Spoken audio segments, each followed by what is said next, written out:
Hello everybody, I've been watching some stuff about Michael Hutchence and Paula Yates. They met, then you're listening to her, then listening to Bob Geldoff, and it's just quite incredible really that not only for Bob Geldoff, he lost his wife and obviously the wife's partner, and he lost one of his children as well. When you watch this, they don't look like they're acting, but we all know what the press do. So I was just wondering what everybody's thoughts were about these people. Is it, at long last, a first on the Big Breakfast? We have a guest. Oh, such a fantastic guest. I can't even describe it to you, but you'll see in a second. Boy, this is a guest who has tackle-troubling trousers. This is a guest that has everything that a rock star needs to have. Danger, talent, curly hair, and Australian subtlety. And for the first time, this is a guest that I want to have my leg over. And it is. It's the fantastically talented Michael Hutchence. Hi. Hi. What are you, a big sex symbol or something? Hi. Good morning. Now, Michael, you've got your greatest hits album out at the moment. Yes, I do. And crikey, I really want to talk to you about that. I bet you do. Why did you decide to release it? I didn't hear this when I listened to it. I was doing things and it was on in the background. But listen to what he says. Because we have so many hits. And, right, Bob? Yeah. He says her husband's name. I mean, just look at the way that they're sitting. Yeah. And, we just, I don't know, we finished a contract with American record company. They were going to put one out, so we decided to, put one out ourselves and do it all over the world properly and, put it out. Does it mean that you delay your proper album? Yeah. Is that a good thing? No, we'll do that. We'll start that in March or something like that. And you still go clubbing all the time? Not all the time, not as much as I used to. Which was every night, but I've cut it down to, once or twice a week now. But when you go clubbing, you don't come back for 3 days. No, so that's the difference. It's probably sort of the same, isn't it? Yeah, I'm good at it, yeah. What were you like when you were a teenager? Like a young teenager? I was a good boy. No, you weren't. I'm moving on to that. Tell me about you and Natasha Kinski. No. No. What about her? No, Tell me how you met Natasha. That's, in Hong Kong, yeah. How old were you? I'd like to talk to her and see if she remembers it. I'm sure she does. I was 12, for God's sake. I know. So, a 12-year-old Michael Hutchence, there's nothing wrong with that. There's nothing wrong with a 13-year-old How old was she? Kinski. She was 13, you were 12. And? Did yeah. we play Spin the Bottle? Yeah. No, damn it. Were you always very forward? Am I forward? Well, a bit. And you're talking. Oh, God. My dress rode up. I'd say they're in something already, don't you? Did it? No, have you always been great with girls, Not though? far to go. Sorry?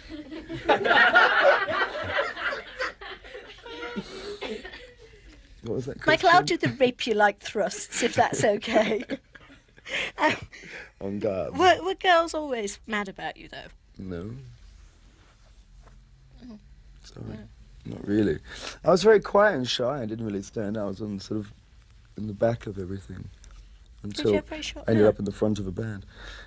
Did I have very short hair? Yeah. Yeah, till I was about 16. And did you look a little bit like a sort of chipmunk? Yeah, I probably did, actually. No, I bet you were adorable. Now, her Brits Hairbrits, is he a photographer or a dating agency? He's a dating agency. He is, isn't he? I mean, what goes with Hairbrits? He tries to put people together so he can take photos of them later. Oh, is this what it is? I think that's what it is, yeah. It's nothing to do with Helena's a lovely girl, you'll get on very nicely, she'll make you cheese baps. No, cheese baps. It isn't, is it? Make cheese baps. She doesn't? She likes cheese, though. Does she? Lots of it. Lots of cheese? What else does she eat? The baggage. Burgers. Oh, let's just... Herring. Later on we can go to the hotel and hit her. Okay. But he introduced you, didn't he? Yeah. Well, as a setup, I think. He just put me on the phone with her and said, talk. And I started talking. How did you talk? I don't know, he woke her up, she was in Paris, and so she was asleep, so... But we talked for a while, and I stole the number and called her again about 4 days It later. is romantic. Oh. It is, it's so sweet. And then did you ring her every day? For how long? No, I didn't call for a while. And then because you're cool. Yeah. You didn't call for like an hour? Yeah, about 20 minutes. I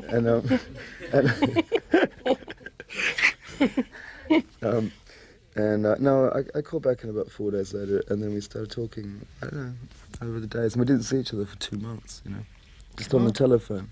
It was really strange, because we had this whole relationship on the telephone. And it wasn't, it wasn't like, meet you at the club, boogie, woogie, woogie, So it was good. Very, very, very platonic on the telephone. Oh, I bet. And, right. And then we met, eventually, in New York. Were you nervous? Yeah, I was, actually. What did you fix up for your first date? I brought a coffee and a Danish. Great. It was breakfast. It was 7 o'clock in the morning. What, you said meet me at 7 o'clock? What, I'll be coming straight out of a club? Yeah. Sorry about the smell, yeah. Smoke. And do you think you're going to get married? Straight out of a club. What? Do you think that you'll get married? No. Why not? We're happily unmarried. Are you? Why don't you fancy getting married I then? didn't, because everyone wants us to get married. I don't. I know, except for you. Oh, it's a terrible, terrible idea. Terrible idea, yeah. She's got to learn to cook first. Yes. Do you think you'll do more acting? Yeah, as long as, I can get the right parts and they're not too much of a reach, yeah. I really wanted to play the part of, I think it was Tika, the guy in the middle in Priscilla, Queen of the Desert. They really wanted me to do that. Hugo Weaving got it in the end, which is great. He does a great job. But I would have loved to have done that. Why? I'd just dress up in drag and run around the outback and, It's really been just wonderful, and I think you're my favourite guest ever. Oh, thank you. You are. I like you more than Willem Dafoe. Ooh, that's good. Isn't it? That's real good. And I can't wait for your... I can't wait to hear your greatest hits. Thanks. All of them. All of them. And now it's time to go over to Peter Smith with the Big Breakfast News and weather. It broke my heart when he died. It just broke my heart. It really did. It's a terrible thing, I spent so long waiting for him, and it's like when he died, I now have to spend so long waiting for him again. Instead of joining Michael on tour in Australia, Paula came to Sydney for his funeral. Michael had been found hanged with a leather belt in a Sydney hotel room. Paula's last embrace was on a visit to the morgue. I was just amazed how cold he was. Couldn't believe it. And then I made the people at the morgue, they sent out for a duvet for me. And we got a blanket, a duvet, and wrapped him up, tucked him in. Stupid, isn't it? It's kind of stupid, he's dead. But, I never thought that it would end, Here was the great love gone.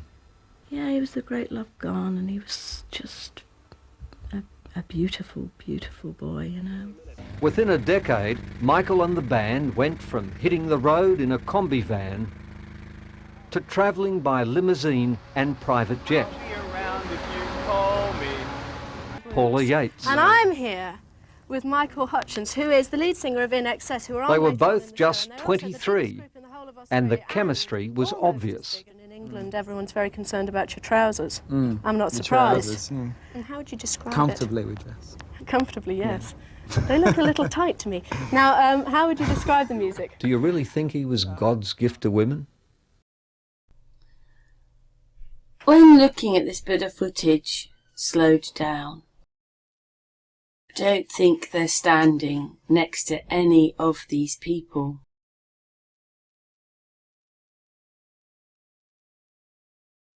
Her papers blur, his hair blurs.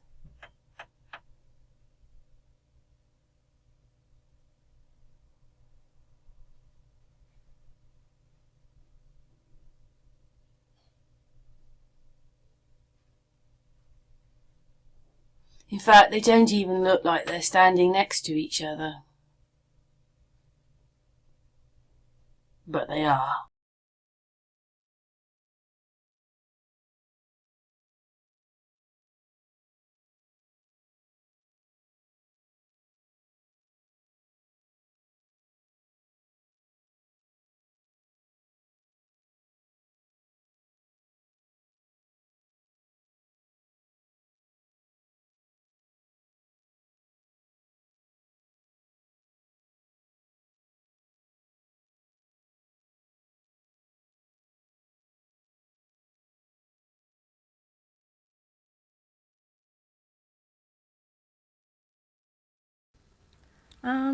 I don't think he was God's gift to every woman. I think he probably would have given quite a few women just a bit of stress.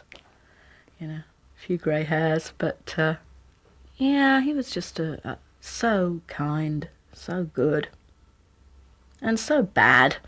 You know, that's what you want. A bit of wickedness. Bit of everything. But you found him the sexiest man on earth, you said. Yeah, I did. But then I would, wouldn't I? I was perceived as being the woman who dared to leave St. Bob. And that's quite a sin in this country. And in this country, that certainly was perceived as quite a sin, because people couldn't believe not only had I left St. Bob, but for an Australian kind of, you know, rock god. Was Geldoff envious of Michael the rock star? It must be hard to be doing pubs when somebody else is doing stadiums. Paula, was it a man fighting to get his wife back? Initially, yeah. But, you know. I'm very aware that this person changes a short period of time.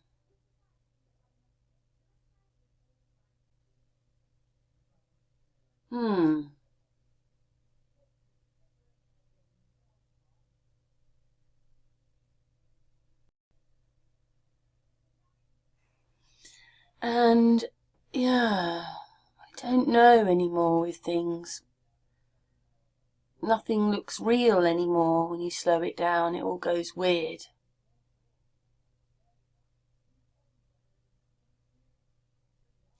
I mean, I don't even think that I know she's not looking in the same direction, but I don't know.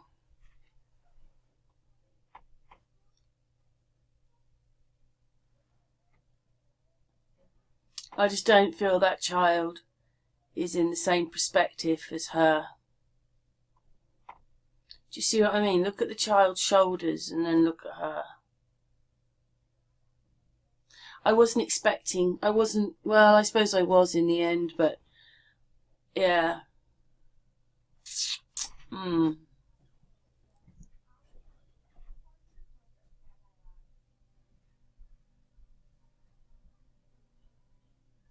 And all this sort of glitching thing going on. Whether this is where they've manipulated the footage. And the little kids, whatever's going on in her mouth. I think she's eating a piece of ham.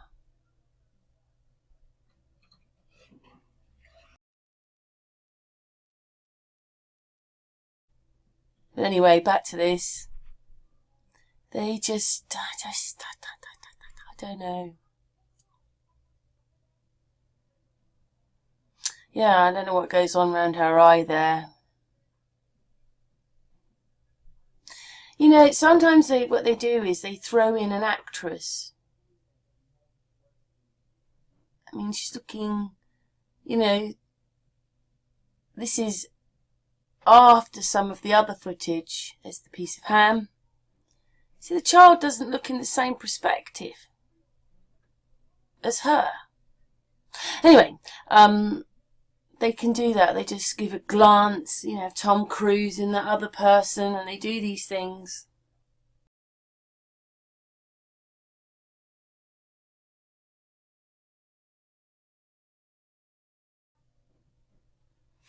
Lots of manipulation going on, or, yeah.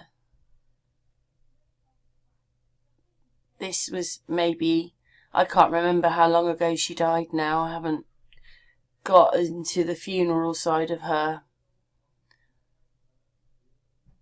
I don't know, look at her, look, I just don't know. She wasn't a very big person.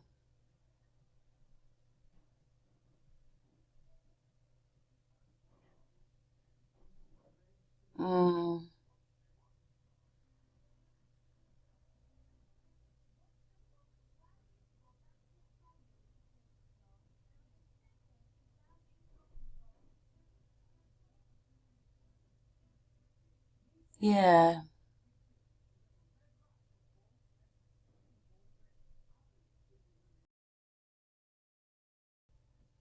Anyway, on with the video. It got a lot rougher than that. Yeah, it was terrible. It was just unimaginable.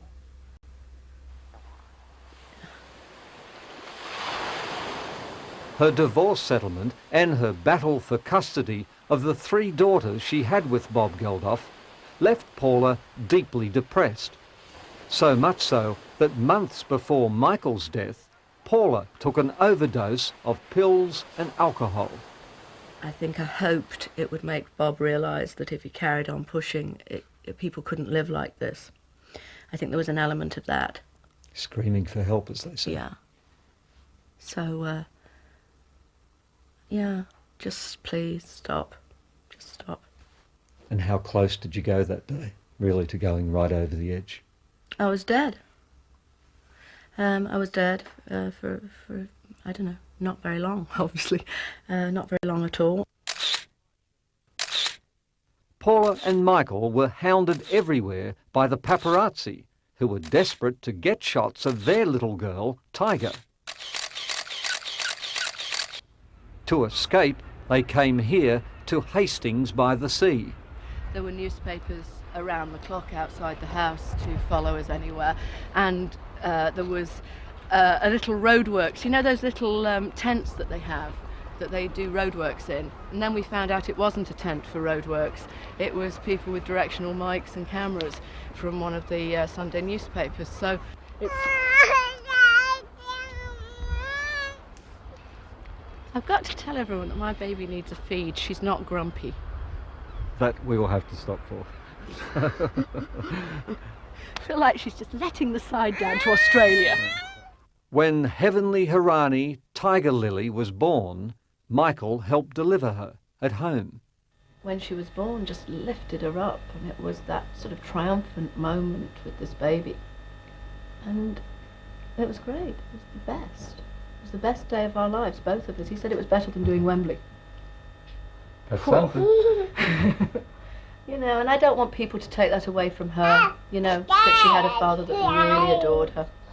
Among the many hurtful things Paula has had to read since Michael's death are reports claiming Michael had never wanted this child.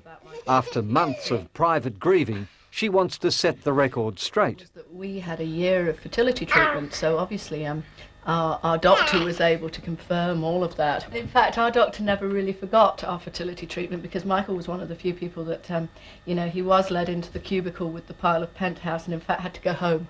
But he wanted the child so much. Yeah, that together you went through that. Yeah, we did. Paula says, although Michael was deeply depressed at the end, Tiger was his great joy, his very reason to live. And Michael just couldn't believe what it was like living with a baby, especially a baby this silly. One of the things we always did say, and both of us said, was that we would get married when it was all over. Had he asked you to marry him? Yeah, he'd asked me to marry him. I think we would have already done it by now. Yeah. I'm almost certain we would have done it around Christmas. It's hard for anyone, even those closest to Michael, to understand why he took his life here in Sydney. Paula says there's no doubt he was devastated by a delay in her custody battle, which meant she and her daughters couldn't join him in Australia. He was nervously waiting for your phone call. What did you tell him? I just said it's been postponed. I can't come until after the 17th of December. And he said, I'm going to ring Bob and I'm going to beg him. And he was heard begging. He was heard shouting, she's not your wife anymore.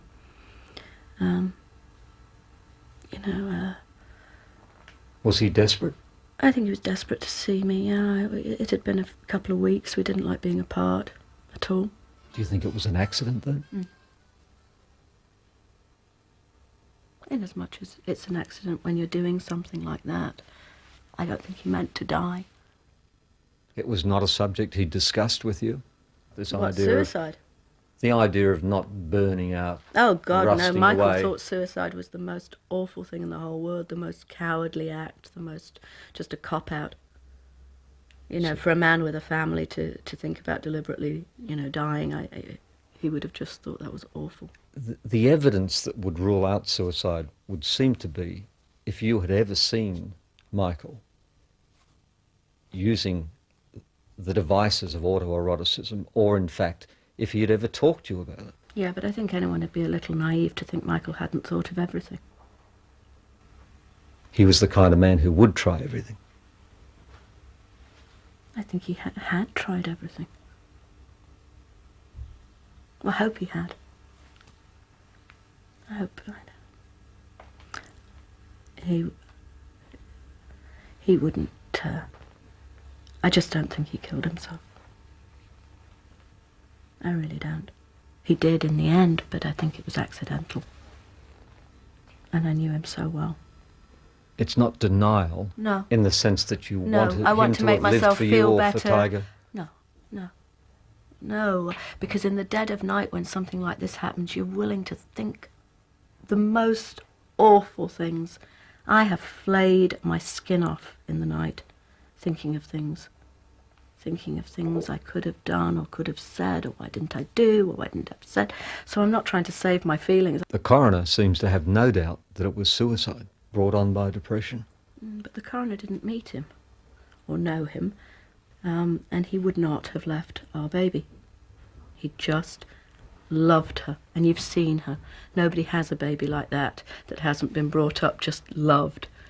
So he wouldn't have left her. Never, never, never, never, never.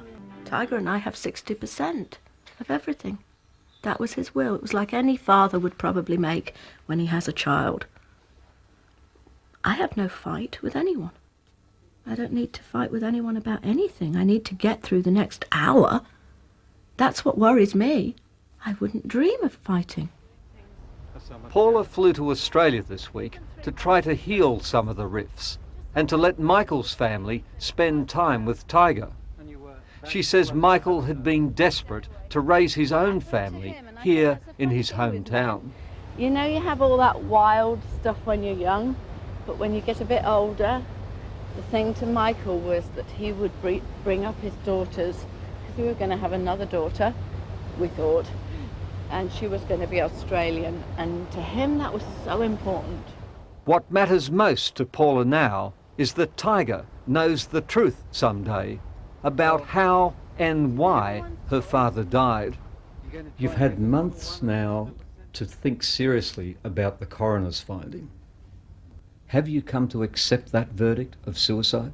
Oh, God, no, in no way do I accept the coroner's verdict of suicide. I am going to be seeing my barrister. I will be making it abundantly clear that because of information that I, and only I, could know about Michael, cannot accept the verdict. And I won't have my child grow up thinking that her father left her, not knowing the way he loved her. Will Michael's music and the photographs, the stories you'll tell, will they keep Michael's spirit alive for Tiger? Oh God, I mean, the whole room's full of photos, and we have votive candles in front of all the pictures, and we watch his videos, and we watch, you know, but we're not kind of maudlin. It's not a maudlin thing. And I think Tiger's growing up with that sense that she had a father that was a miracle, and if we only had him for a little while, we were lucky that we had that miracle for a little while. And now Sir Bob Geldoff, who escapes to this ancient village of Daya every summer. It is good, like, you know, I'm not so far away that I feel disconnected. And Do you feel as good as you look? I mean, I'm fair dinkum. I mean, you look good and comfortable, relaxed. gorgeous, I think, is the word you're looking for, you know, or close to it. I was searching for gorgeous again. The old boomtown rat is still trying to come to terms with the pain of the Paula Yates, Michael Hutchence soap opera that became a real-life tragedy. I mean, what stunned me was, again, this objective thing. The physical pain of it was so bizarre. Like, it hurts. It hurts. Like, it's like you've been pounded in there, had a car crash and smacked against the wheel. I mean, I couldn't survive that stuff again. And I don't want to be... So you wouldn't marry again? No, I don't think so. And I wouldn't... Well, that for fear, you know, really. I mean, really for fear. I'd be scared stiff now. Paula Yates was just a London teenager when she moved in with this Irish punk rocker. Their private passion play was acted out on the world's front pages. She was really funny and really beautiful, and as I've said before, you know, all the grace and light and joy and beauty that I don't possess, and that I need. 19 years and 3 daughters later, Bob and Paula's love affair suddenly ended when, as host of the English TV programme The Big Breakfast, Paula met Michael. When it came to sexiest man, you won. Their mutual attraction was pretty obvious. And do you think you're going to get married?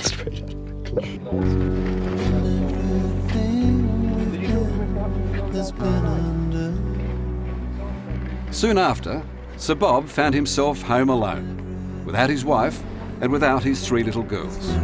Drag yourself up the stairs and you don't smell the children anymore. You don't hear them rustle in their sleep. I mean, that's the thing that just utterly emptied me, you know. I was incapable of anything. Any intellectual function, any physical function, certainly. I couldn't get up out of bed. I couldn't get up. I couldn't get it up. I couldn't get up out of bed. I mean, you're rejected and discarded. I mean, that's what you feel. That's what I felt. What you are is just a single, raw and vivid nerve end. So that if you're touched by kindness or anything like that, you recoil like the whipped dog. And you're just this emotional mess. Her divorce settlement and her battle for custody of the 3 daughters she had with Bob Geldoff left Paula deeply depressed. So much so that months before Michael's death, Paula took an overdose of pills and alcohol. I think I hoped it would make Bob realise that if he carried on pushing, people couldn't live like this. I think there was an element of that. Screaming for help, as they say. Yeah. So, yeah, just please stop. Just stop. And how close did you go that day, really, to going right over the edge? I was dead. I was dead for I don't know, not very long, obviously. Not very long at all. Was there a point where you thought of suicide? Yeah, I did, because I didn't want to wake up. And what I did was I made out a list of why you would stay around, and a list of why bother staying around. And frankly, the why bother staying around was a page long, and the list of whys to stay around was 2 words: the children. Maybe it's his Irish poet's gift of the gab. But Geldoff says what a lot of people feel when they lose love. Nothing compensates, none of the beauty of the world, the coffee in the morning, a beautiful woman passing by, a great work of art, the most fantastic song, driving your car on an open road, gone. They mean nothing. Life without love is meaningless. But if I was a close mate of yours, why wouldn't I say, Bob, you're hugely successful, everything's worked, this happens to the best of That's families. bollocks, you know. I mean, that really is. That doesn't mean anything. It doesn't. And anyway, like as I say, I don't view myself as being hugely successful, and that's not being smart or fishing for compliments. Oh, Bob, you know, yes, you are. You've done this. You know, it doesn't feel like that. You know. So, can you stop? Because I don't want to. Yeah. 7 years later, it's clear that Geldoff's pain is still very raw. He can talk about it better than he can deal with the emotions. Had it been up to me and there were no children, I'd have just legged it. I'd have just gone to some dark, grey corner of the world and howled into the void for 2 years. But it seemed in your case, your greatest fear was that Paula would take the children to Australia and you wouldn't get to see them. No, that wasn't really. I mean, people, you know, I mean, a lot of the tabloid stuff was completely wrong. And that was not the great fear at all. I just wanted to be with my kids 50% of the time. In 1997, the love triangle turned tragic when a coroner found that Hutchence had committed suicide in a Sydney hotel room.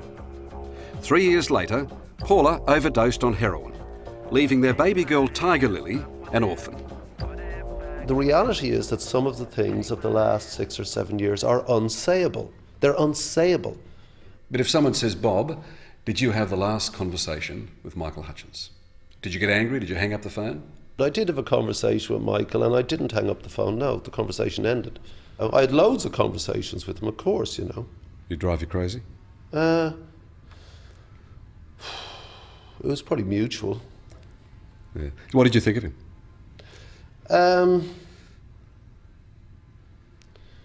You know, we'd meet in passing like you do, and I used to get along well with him at parties. I thought he was a hoot, you know.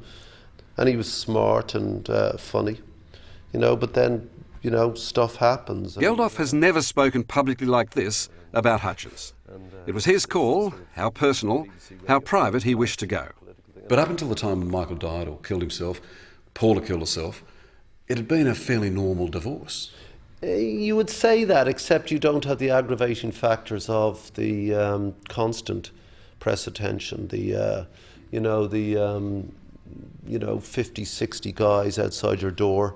But I take issue with what you said earlier. You said Michael killed himself and Paula killed herself. They didn't. They just didn't. And so what did they do? In both cases, it was accidents that happen way out on the limb of what you're doing. You know, knowing full well the circumstances in which the events took place, I can absolutely say that they didn't kill themselves. There is a song that's very angry in it, but, you know, it's inside your head. And, you know... That's to Michael Hutchence? It's not. Okay. You know, I mean, people say that, but it's actually not. It's to all of us, you know. But, Bob, if you were doing this interview, you'd quote the words, so let me do it. This is your song. You got the gold, I got the lead. You got the view, I got the ledge. You got the palace, you left me the shed. You got a life, you left me for dead. So why put a noose around your neck? Yeah, I mean... It can only be Michael. No, it isn't addressed to him. That line is, you know, you've got... Why would you do that? You know, why? Why do that, you know? How could it get to that? But you said to me earlier that you didn't think Paula or Michael committed suicide. Why would you write, so why put a noose around your neck? Why would you be that graphic? Well, that song is very graphic and very blunt. And did you go too far? No, I don't think so, because it happened. But what about Tiger Lily, if she hears it? Well, she's heard it on the radio and stuff like that. But Tiger Lily's only 5. Does she understand what you've written? Well, I mean, you know, it's self-explanatory. I mean, if they do come to the point where in later years they say, you know, that was embittered. I'd say, yeah, of course, what do you expect? Done something incredibly decent by taking on Tiger Lily as well. Yeah, but that's a no-brainer. I mean, that's ridiculous, you know. Anyone would have done exactly the same, you know. It's a little kid who's lost their mum and dad, whose sisters are with me. I mean, please, you know. But even though she was the daughter of your ex-wife and her lover? What's that got to do with it? She's a gorgeous, beautiful little spark, you know. And, you know, the girls adore her. We all adore her, you know. She's a fantastic kid. Does she call you Dad? She does, yeah. We were doing the shopping and one of my songs came on the radio on the PA, you know, followed by Michael. And she just went like this. And she said, that's you, Dad, with my one. And she said, yeah. And she said, and that's my real dad. And I said, yeah. And she said, my real dad's a better singer than you. Yeah, thanks, you know, great. You know, thanks, kid. You know, true, but, you know. Scratching the flesh, scraping of bones. Best But you four can. beautiful girls, how are you going to tell about rock and roll and sex and drugs and the things that you've been through when you can't say don't do it, because you did.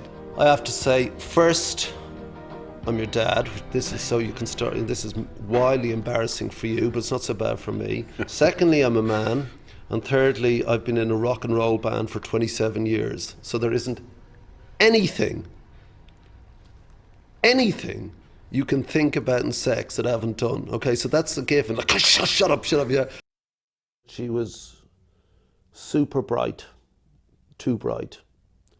A very errant mind that could focus intensely on a book, more or less only on a book, which she consumed and just absorb it.